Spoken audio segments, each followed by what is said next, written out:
Welcome to Muddy's Whitetail Watch. I'm in my office this week and I'm going to be talking about the trail cam survey that I've started here on the farm.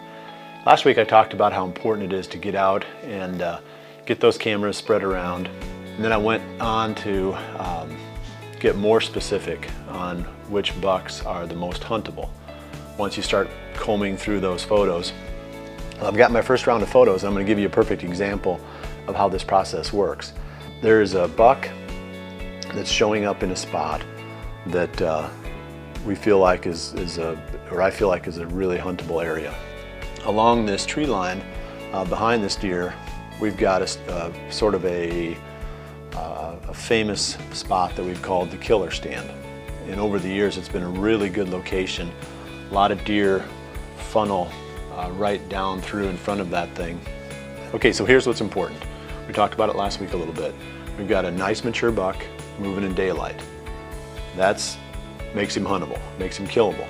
Number two is you can get in and out of this spot real easily.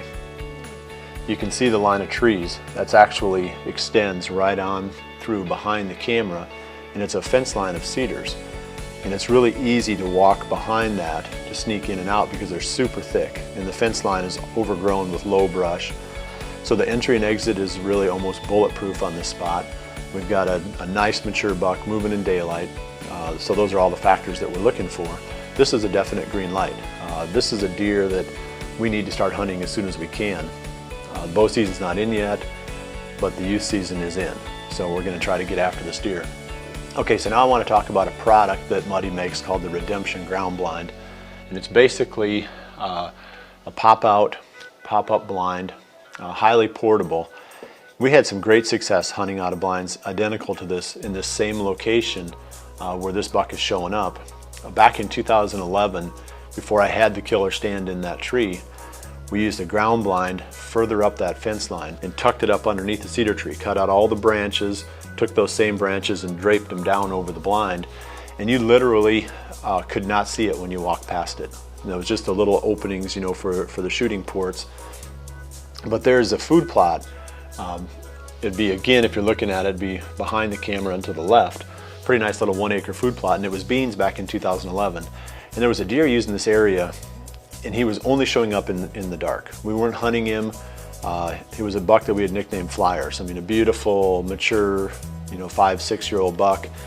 And every trail camera picture we got of him was after dark, so we just sort of wrote him off.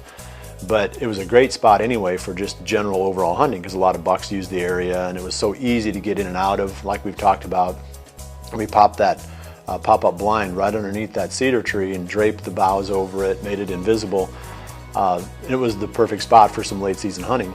But the ground blind made it the final touch, especially when you're hunting with young hunters. So I had our son Drew in there, and kids when they're in their early teens, even before the early teens, they're quite fidgety, and they like to be moving and doing stuff, and they don't want to be out there freezing. So you can take a blind like this, you can pop it up in a new location, brush it in, and you're immediately hunting. We were lucky enough that evening that Flyers popped out. First time we had any daylight sightings of him. He came out within muzzleloader range of Drew, and he made a great shot on him.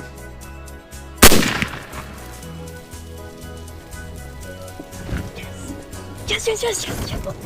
Oh, yeah. Yes. So the success of that hunt was directly attributable to using the pop-up ground blind. So there's a place for ground blinds in any hunting strategy. Even if you love hunting out of tree stands, which I do, there are certain situations where it just works better to hunt out of a blind. In this case, the trees weren't big enough to put a stand in. Plus, I didn't want to subject our son to the temperatures and the challenges of the cold hunting that comes in December and January.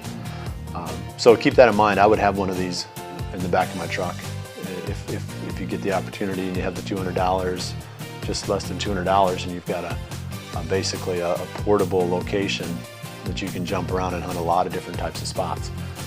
Okay, so that's it for this week. I'll see you right back here again next week for the next episode of Muddy's Whitetail Watch.